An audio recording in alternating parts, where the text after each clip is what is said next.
Avant que je n'entame mon propos, j'aimerais que tu te souviennes d'un de ces moments où tu étais avec ton pote, avec un membre de ta famille, juste avec quelqu'un en soirée ou à l'occasion d'un événement quelconque, et à ce moment-là, vous étiez en train de vous disputer, de base vous débattiez de politique ou d'un sujet quelconque, sauf que c'est parti beaucoup trop loin, et vous vous êtes mis à vous disputer. Et tu ressentais une profonde frustration parce que tu avais beau lui exposer tes arguments, ton interlocuteur n'était pas convaincu et c'était très énervant. Cette sensation très désagréable qui s'appelle la dissonance cognitive, qui est cette sensation un peu de malaise mêlée à de la frustration et de la colère. La dissonance cognitive, c'est ce qui arrive quand tu es confronté à des opinions qui te déplaisent, des opinions avec lesquelles tu n'es pas d'accord, mais que tu n'arrives pas à accepter. Donc tu fais tout pour nier, allant jusqu'à la colère, allant jusqu'à insulter ton interlocuteur, ce qui fait que la discussion s'envenime. C'est à ce stade, c'est à ce point, puisque tes pensées les plus fondamentales, tes pensées les plus personnelles, sont complètement remises en question. Eh ben, tu te souviens de ce moment-là? Il y a des gens qui, à partir de cette sensation, veulent faire en sorte que leur adversaire, leur interlocuteur dans le débat politique, ils veulent faire en sorte qu'il soit censuré. Ça serait quand même bien, on vivrait dans un meilleur pays si des débiles comme lui n'étaient pas autorisés à s'exprimer, si ça va plus loin que ça, si ce genre d'idée n'existait pas. Mais la vidéo en pause maintenant et réfléchis à au moins deux idées. Tu te dis, ce genre d'idée politique, ça ne devrait pas exister dans la société. Tu en as forcément. Il y a forcément, on a tous une limite quelque part. Il y a forcément des opinions qu'on considère comme étant le mal absolu. Moi, je place la limite, je pense que la limite, je la place plutôt haut. Moi, la limite, bien évidemment, c'est deux choses. Numéro 1, on ne touche pas aux enfants, et numéro 2, on n'appelle pas explicitement à la violence. Voilà, je place la limite là. Mais je sais que dans les moments où je me retrouverai à discuter, me disputer avec quelqu'un pour des broutilles politiques, je dis des broutilles, mais sur le moment, je ne le ressens pas comme tel. Mais je sais qu'à ce moment-là, je me dirais, ça serait bien s'il pouvait fermer sa gueule, puisque tu parles, tu discutes, tu débats, tu te disputes avec lui, tu l'insultes, mais il comprend pas ce con. Pourquoi est-ce qu'il pense ça? Pourquoi est-ce qu'il n'est pas foutu de penser comme moi? Ah bah, c'est une sensation qui est très désagréable, mais c'est le prix à payer pour vivre dans une société libre. En ce moment, je suis en train de lire un bouquin, en train de le relire puisque je l'avais lu il y a plusieurs années. John Locke, Lettres sur la tolérance, et cette édition contient d'autres textes. Mais surtout, cette édition contient une introduction par Jean-Fabien Spitz. Jean-Fabien Spitz, qui est considéré comme étant un des plus grands experts français de la pensée anglaise, surtout de la pensée libérale et de la pensée de John Locke. Qu'on me corrige si je me trompe, mais je crois qu'il a fait sa thèse justement sur les idées de John Locke. Avant de vous faire comprendre là où je veux en venir, laissez-moi vous lire un passage. Je suis complètement aveuglé par la lumière du flash. Là, ça va être un peu difficile. Alors, Jean-Fabien Spitz nous explique que Locke nie explicitement que dans une société civile, la tolérance puisse être accordée non seulement aux athées, mais également aux catholiques. Par l'allure générale du raisonnement, ensuite, car Locke ne part pas des droits imprescriptibles des individus, pour ériger autour d'eux une barrière philosophique infranchissable à l'autorité politique. Tout au contraire, il part d'une définition fonctionnelle de cette dernière, pour montrer qu'étant donné ce que sont sa mission et ses moyens, elle est condamnée à l'échec, lorsqu'elle tente d'imposer à ses sujets une forme particulière de croyance et de culte. Il est en effet impossible aux magistrats avec les moyens de coercition dont ils disposent, et qui le définissent, de contraindre ses sujets à croire ce qu'ils ne croient pas. Il s'agit là d'une entreprise qui est tout simplement hors de portée des moyens humains. Les hommes, en effet, ne peuvent se rendre maîtres de leur entendement par une simple décision volontaire. Ils ne peuvent décider de croire qu'une chose est vraie, et encore moins qu'ils la croiront vraie demain. J'ouvre les guillemets.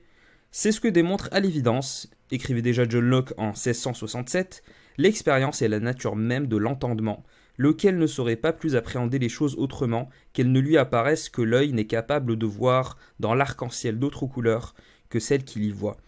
S'il s'agit de contraindre à croire, les moyens du magistrat sont principalement inadaptés à la fin qu'il poursuit.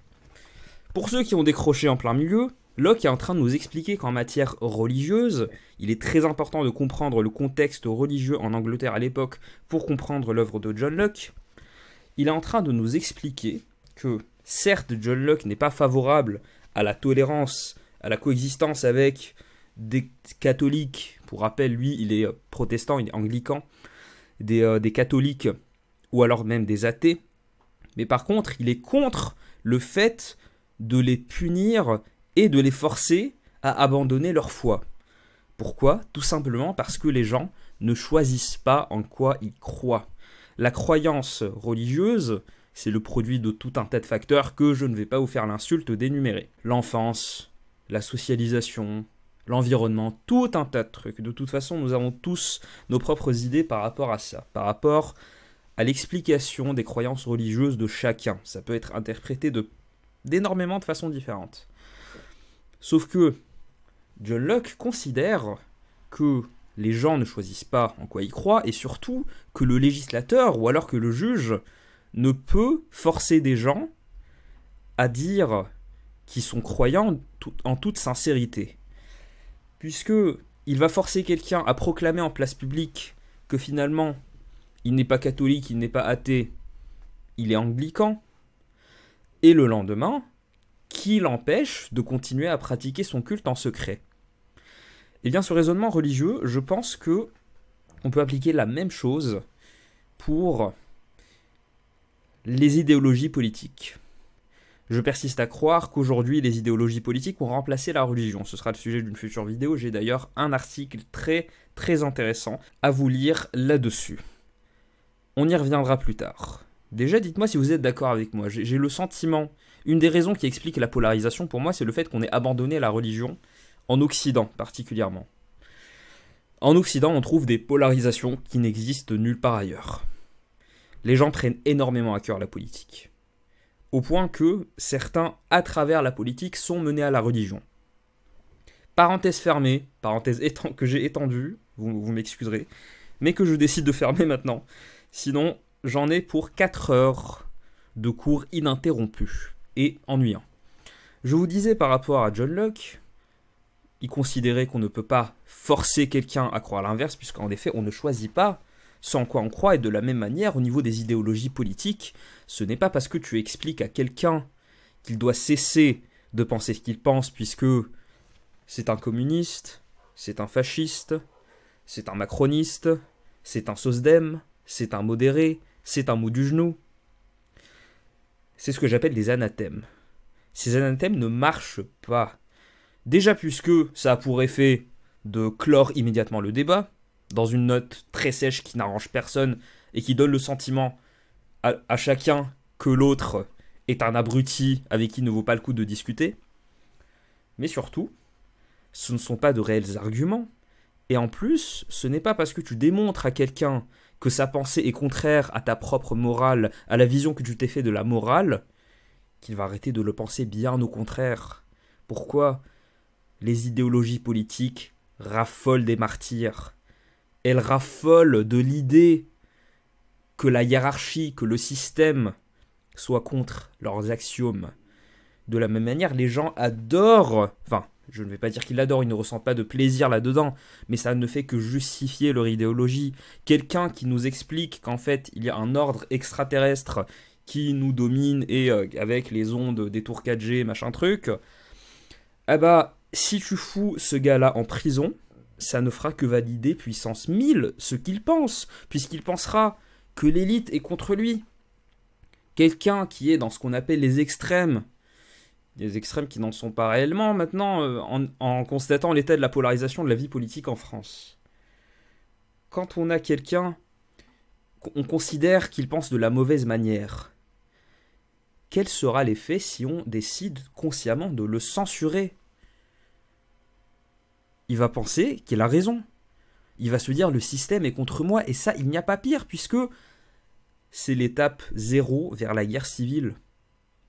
on prend les armes quand on considère définitivement que la parole est inutile.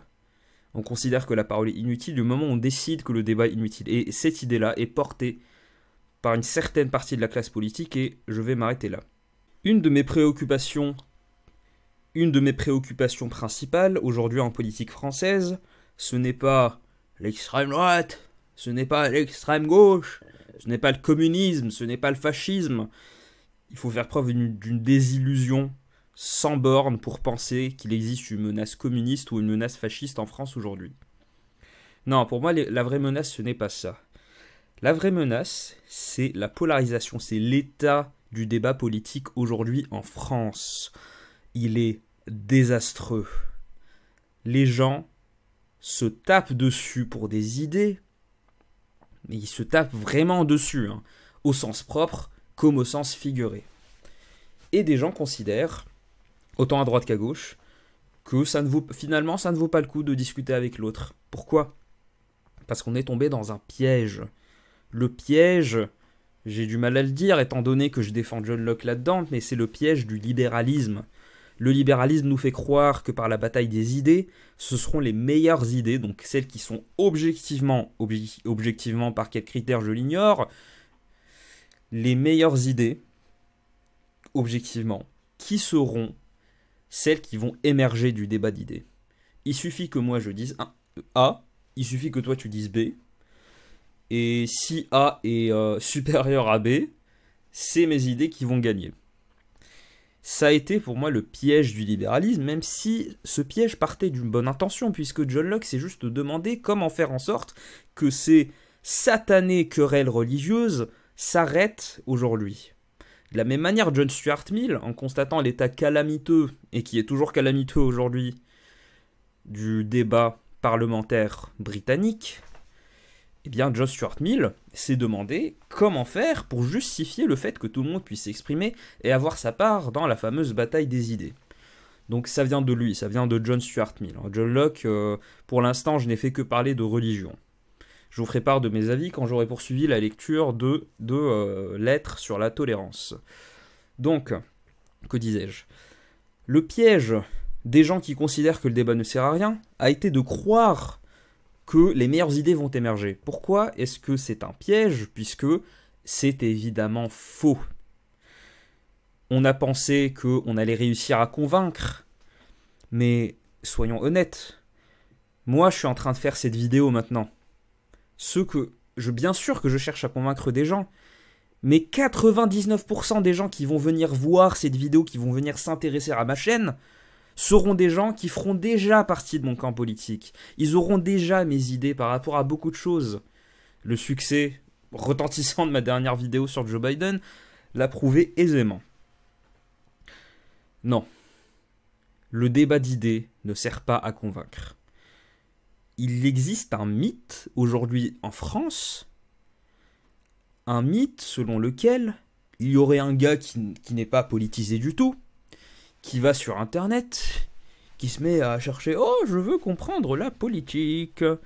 et qui a le malheur de tomber sur le mauvais politicien, le mauvais influenceur. Il a la malchance de tomber sur une personnalité publique, une personnalité médiatique avec laquelle tu n'es pas d'accord. Mon Dieu, qu'allons-nous faire ? Et là, c'est la pente fatale, c'est bon. Il devient officiellement un communiste, un fasciste, et ce genre de choses. J'essaie d'être le moins à charge par rapport à un camp, par rapport à l'autre. Vous m'aurez compris, mais de toute façon, ceux qui suivent ma chaîne depuis très longtemps savent exactement où est-ce que je me positionne au niveau de la bataille politique. Donc, je disais, je ne crois pas une seule seconde que ce gars-là représente la majorité des gens en France. Je ne pense pas qu'il représente la majorité des gens qui sont politisés, qui vont avoir une voix dans le débat public, qui vont aller voter. Je ne pense pas, je pense que c'est un mythe et je pense qu'on se méprend à penser que les gens réussissent à convaincre sur Internet. Soyons honnêtes, de vous à moi. Est-ce qu'il y a des gens, sachant que je parle constamment de politique, est-ce qu'il y a vraiment des gens parmi vous que j'ai convaincus ? Non, on se rend dans des lieux pour nous retrouver entre nous. dans les espaces commentaires, sur Twitter, il y a d'autres sites, par exemple Reddit, où là c'est poussé à l'extrême, où les gens se retrouvent littéralement dans des forums pour ne pas discuter avec les autres. D'ailleurs, c'est le cas dans plein de réseaux sociaux, mais je vais m'arrêter là, vous m'avez compris. Non. Pourquoi est-ce qu'on parle pour que on ne soit pas tenté de reprendre le fusil? C'est la seule raison, pour moi, c'est la seule raison pour laquelle il faut maximiser la liberté d'expression. Ne pense pas que tu vas réussir à convaincre ton ennemi que ce qu'il pense est mal en l'invectivant, en l'insultant. Non. De toute façon, ça a été prouvé. Donc, une thèse, je ne vais pas vous donner de détails, j'en ai déjà parlé. Mais en gros, aujourd'hui, c'est plus ou moins admis que ceux qui décident vraiment, ceux qui arrivent à faire changer d'avis les gens autour d'eux, c'est les leaders d'opinion. Et les leaders d'opinion, c'est les gens de ton entourage, les gens qui sont charismatiques, qui sont politisés, qui arrivent à parler de politique aux gens autour d'eux, qui sont indécis, qui arrivent à les convaincre de voter pour tel truc. Ce n'est pas parce qu'il y a un connard qui fait des vidéos complotistes sur Internet qu'il y aura plus de gens complotistes. Non. Ce n'est pas du tout pour ça. Et si tu y crois, tu es tombé toi-même dans le piège du libéralisme et tu finiras par te dire que le débat ne sert à rien, que la parole ne sert à rien. Tu n'auras d'autre choix que de prendre le fusil. J'espère de tout cœur que ce jour n'arrivera jamais en France. Mais plus le temps passe, plus j'ai l'impression que ça va arriver. Les gens se détestent, les gens ne se parlent plus, les gens s'insultent. Les gens au pouvoir ne font qu'aggraver les choses. Donc par pitié, ce qu'il faut défendre avant tout, c'est la liberté d'expression, c'est l'échange d'idées, c'est le débat. Encore une fois, on ne débat pas pour convaincre, on ne discute pas pour convaincre, on discute pour extérioriser les tensions.